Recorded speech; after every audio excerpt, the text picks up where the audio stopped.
Hey guys, do you see it? Do you see it? Every time I say it, it happens, man. Now, Russell Simmons, who has a very good relationship with the Jewish community, self-admitted, and it's a business relationship. And let me get this right from the start. I'm not going to call Russell Simmons any kind of names. Okay? Russell Simmons now feels he has an obligation to become an apologist and a bridge builder between the Jewish community and the black community. And the reason is, of course, because Russell Simmons has great relationships with the Jewish community. And he said something very powerful. If you guys go back and listen to it, he said that it's impossible to be wealthy, to be a millionaire in certain industries without help from the Jewish community. And he talked about it shows the Jewish community's capacity to be collaborative with us. And that's a very good slant on this. And prior to all of this rising up, that would probably be the only thing we have left to say. But the problem with this is that is secondary to what the issue on the table is, Mr. Simmons.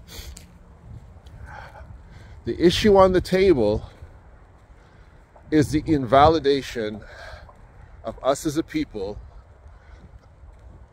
for the last time. Sorry, I'm just gonna walk fast. Yeah, go ahead. I'll watch her. Yeah, I'll watch her. And so we continue to talk about the secondary issue. Black people work with everybody. We work with the Chinese, we work with Greek people, we work with the Italians. We have to. If we want anything, we got to collaborate. We work with everybody. We have to. That's not the point. The point is not that Jewish people have not, in the common era, been participant in our collaborative wealth. We have that example just with the NBA alone. We don't need to go further than that, right? It is also very clear who receives the lion's share of that money, right? The lion receives the lion's share. So far, they have been the lion. They have received the lion's share.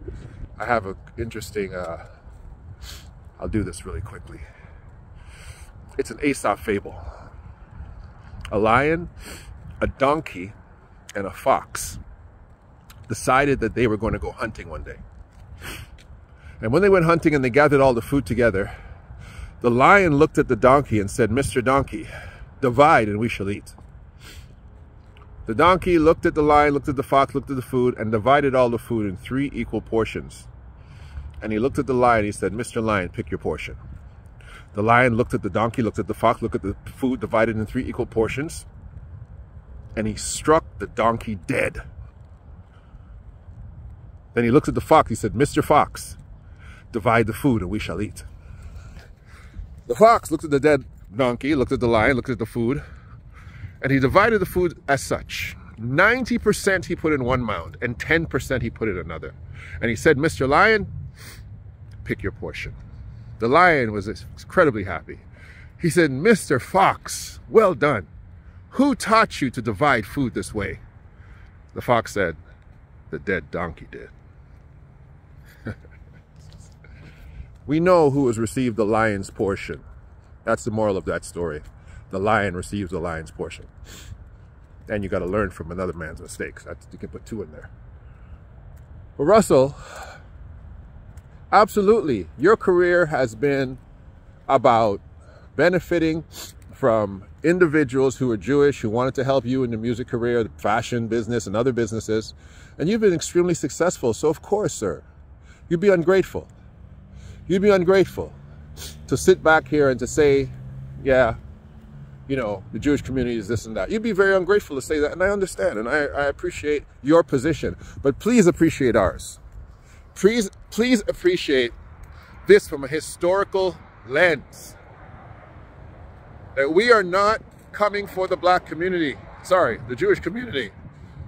We are coming to demonstrate that what we are saying about our history and what Kyrie has said about our history, because remember, ladies and gentlemen, and a lot of you criticize me for this, and I'm standing to my guns. I'm really not here to articulate things for Kanye West. Because like I said, my major issue with Kanye West isn't whether or not he's stating facts about this particular thing. My issue with Kanye West is Kanye West is black when he needs to be black. And this is why I'm sorry if that upsets some of you, but I'm not a person who's just going to blanket swallow things from our community just because it's coming from our community. Some things Kanye says is accurate, some things Kanye says is dumb. And I've said it many times. I've said what he said is dumb. Slavery is a choice. I don't care how clarified he clarified it.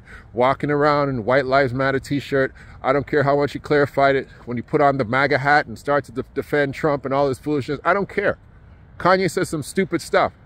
And he doesn't, I won't put my reputation, my voice, or my platform on the line for an unstable person and an individual who, in a blink of an eye can turn around and betray the level of loyalty that you put on him. And I'm sorry, so I don't say a lot about Kanye, although some of the things he says are perfectly accurate.